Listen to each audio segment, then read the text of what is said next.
Final Fantasy IV. What was that about again? For context, while my thoughts on Final Fantasy III came out back in May, I actually finished playing 4 back in the beginning of March. Basically, the timing of finishing a Final Fantasy and making a video about it has just been scuffed from the beginning, but with this, I am finally caught up. As of right now, mid-June, I have yet to meet my Twitch follower goal for Final Fantasy V, so until that's achieved, the series is going to soon be put on hold. If you want Final Fantasy V faster, please follow me on Twitch, link in the description, or if you already are, please subscribe here to help me get over that 1K hump. And if you've also done that, please leave me a comment that tells me your favorite flavor of ice cream. Summer has been toasty so far. But back to Final Fantasy IV. It's been a bit, so let me just review my notes here and skim through my Let's Play on my other channel, link in the description for that as well. And just like magic, it is all coming back to me.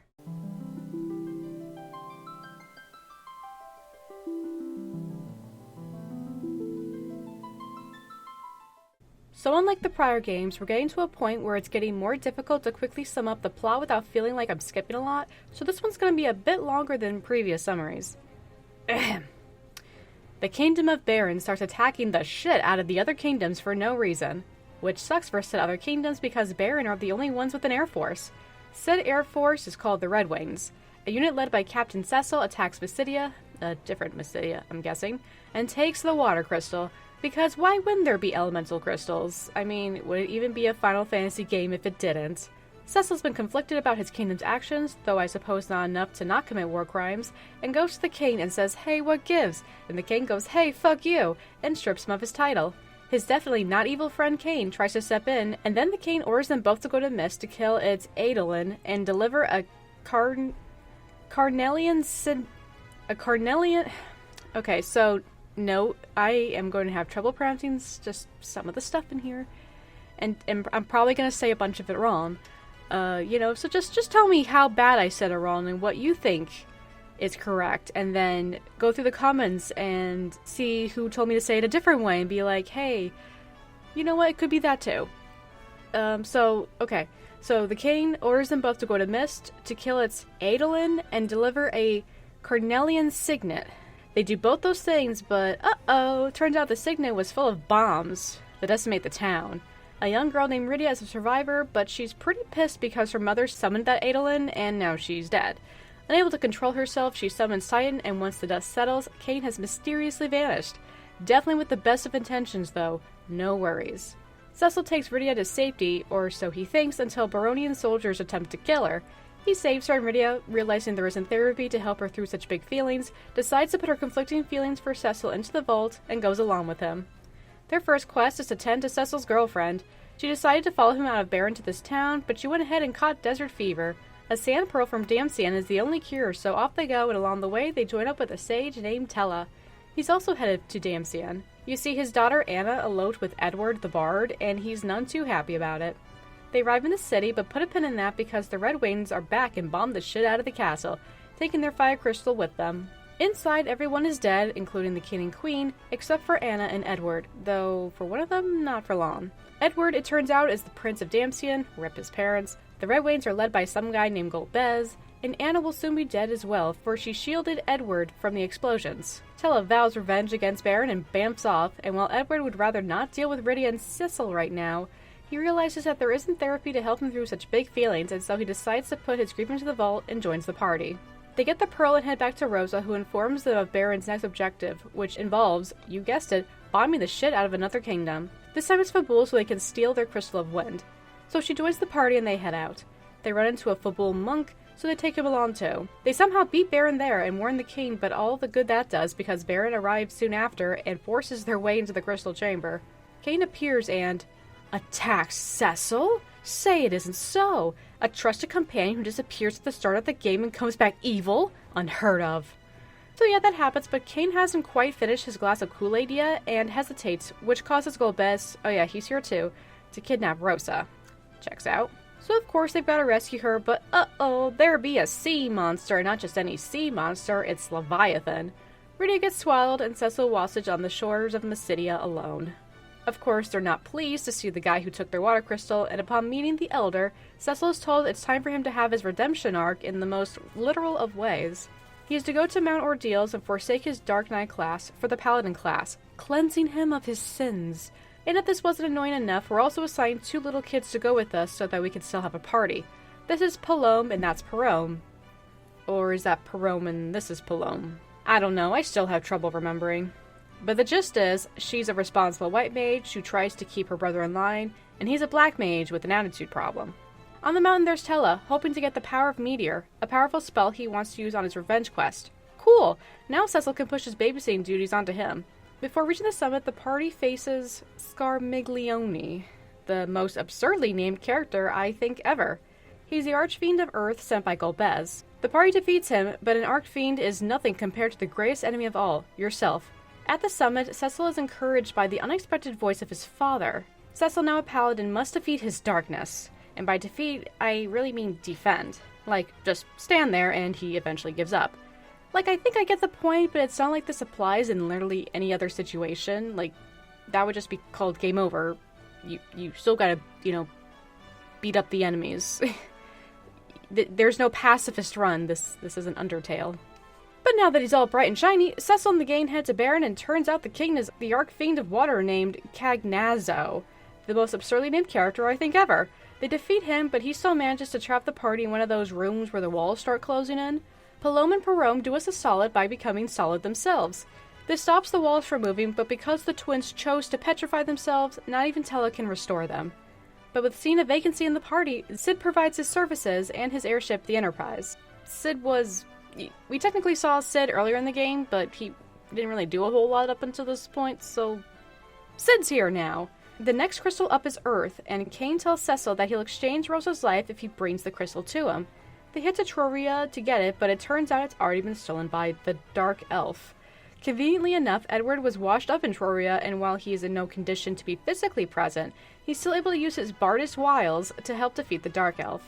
The Epops, basically the crystal's guardians, in their thanks let Cecil borrow the crystal.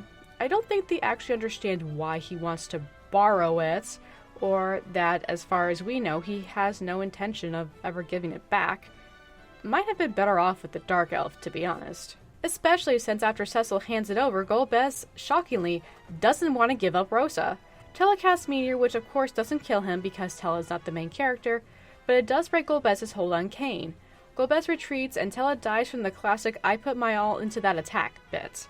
Rosa is free and Kane joins the party after saying he's very sorry. Just in time too, because now they must face the Archfiend of Wind, Barbaricha, the most absurdly named character I think ever. Now with all 4 crystals scooped up, you'd think this would be the endgame, but nope, there's more. Kane explains that Golbez also wants the 4 dark crystals so he can open up a portal to the moon. Using Kane's Magna Stone, the party heads to the underground. They have a run-in with Golbez, and things look bleak, but who shows up but Rydia? No longer a child, Rydia has apparently been in the Feymark, realm of the Adolins, and has trained long enough to gain new summons. This is good news, but it isn't enough as Golbez is able to steal the crystal from the Dwarven Castle. The Tower of Babel seems to be where the stolen crystals are being kept, so King Giots? I don't like I said, I don't know. Gia of said dwarves offers his aid, but skipping forward a bit, the party makes a stop in Eblan. The place is deserted, and in the nearby cave is Prince Edge, who joins them. In Babel they find Edge's parents, the king and queen, but they've been turned into monsters. They're forced to fight, but their minds come back during the battle and take themselves out. Edge is, of course, devastated, but he realizes there isn't therapy to help him through such big feelings, and so he decides to put his grief into the vault. Nah, just kidding. He swears revenge on the remaining Archfiend Rubicants, which is indeed a peculiar name, but honestly not as much as the previous ones.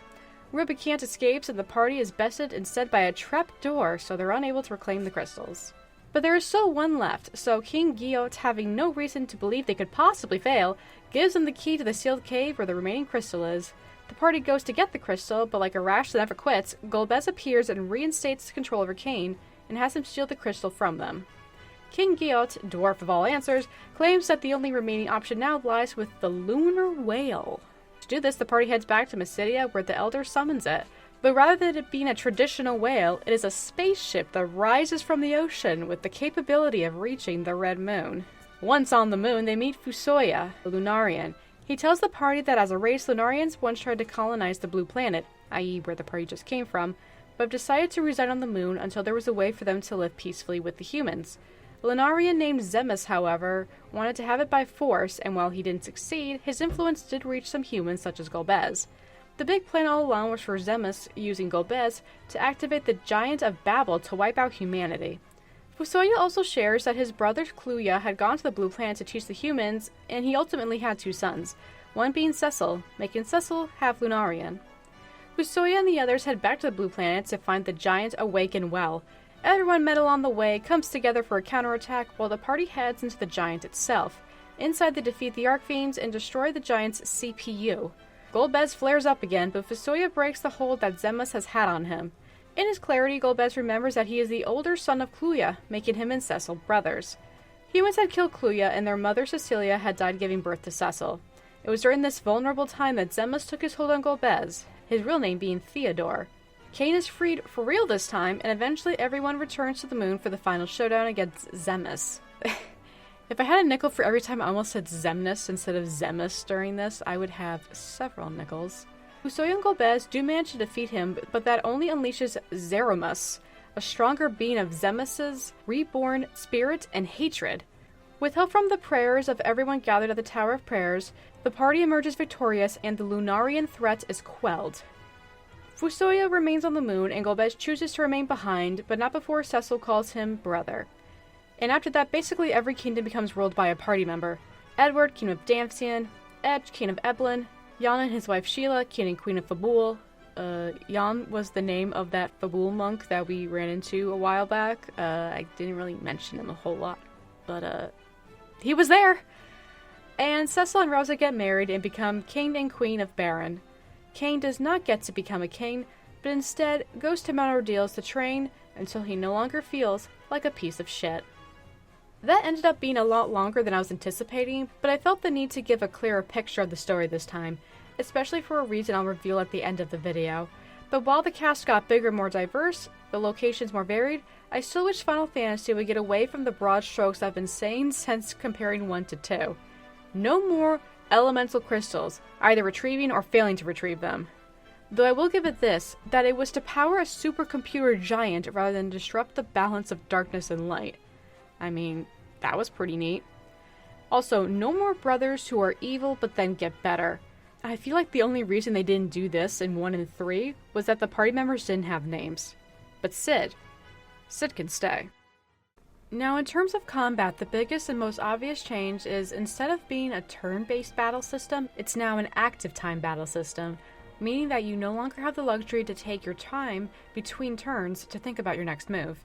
A gauge will start filling for each character when combat starts. Once filled, you can select your character's action, and if it's a spell, a smart charge-up will occur before it can be cast. After the attack is finished, the gauge will need to fill up once again before the next action can be made. Now, this is happening for every character, including your enemies, all at the same time, encouraging fast response time and memory of prior strats for reoccurring enemies. If another party member is ready to attack while you're still working on another, the bar will simply remain full until your attention is available.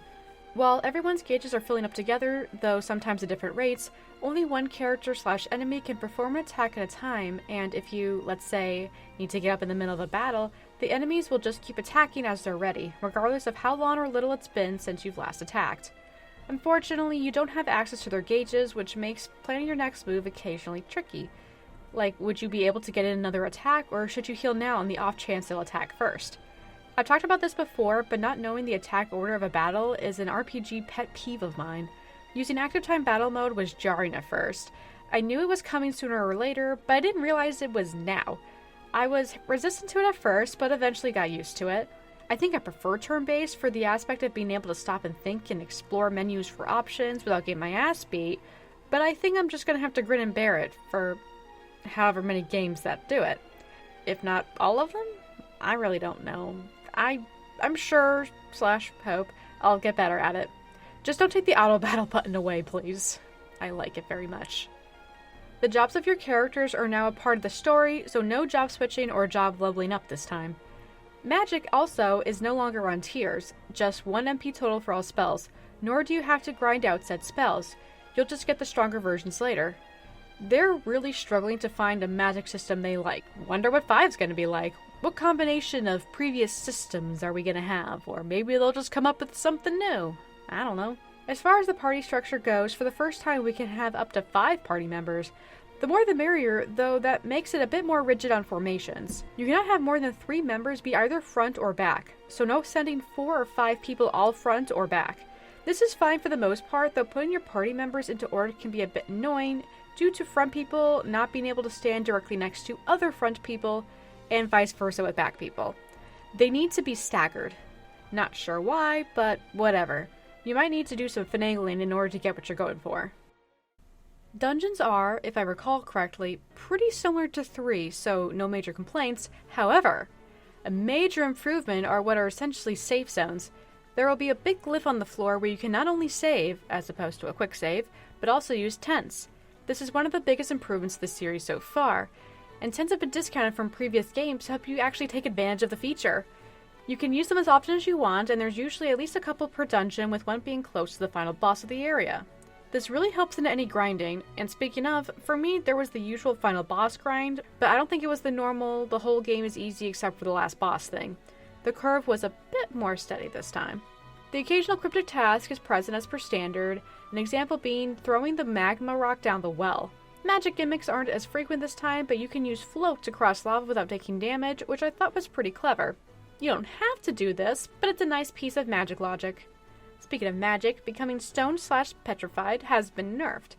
Rather than a one and done, this time you need to be hit several times with a spell in order to become afflicted with the status effect. If you're only partially affected, it doesn't affect your battle abilities and disappears after combat. I have no idea if you have to cast it several times on an enemy to make them petrified, because I don't bother with that. But here's a fun story. I accidentally found an instance of the game preventing you from sequence breaking. After getting to the Dark Elf, I found the fight impossible because he was doing 9,999 damage. Several failed attempts and a Google search later, I discovered this happens when you don't talk to Edward in Troria Castle beforehand. I hadn't meant to do this, I just somehow didn't notice the castle and had never gone. But talking to Edward is how you get the twin harp from him. The Dark Elf does kill you regardless, but if you have the harp, it's a scripted loss without him doing the 9,999 damage. Without the harp, Edward wouldn't be able to jump in and nerf the elf as well as the magnetic field of the dungeon. So yeah, talking to Edward is important. Oh, and on a separate note, I actually had a need to use a chocobo. Introducing black chocobos. They can fly, though not over mountains, and can only land in forests. But they will stay put until you're ready to leave. Makes sense considering you could strand yourself otherwise. So not to be as repetitive as some aspects of this series, I will say that this is my favorite entry so far. This doesn't make for a very exciting list, but I'm sure at some point there'll be some kind of shake-up. But I can't help it. They've made the party members characters again, they've expanded the scope of the world, kept the magic in a way that I happen to prefer, and added those safe zones into dungeons. In terms of time it took to finish, this was my second fastest, but that hour off from Final Fantasy III doesn't indicate much. So like I said, Final Fantasy V has a pin in it until I get the help I need from you fine people. But I have one more Final Fantasy offering before we go into the break. I know that I wanted to cover the main series games, but with 4 being finished, we run into the first main series related game. I got curious and couldn't help myself. Taking place 20 years after this game, Final Fantasy IV, The After Years, will be the next Final Fantasy video.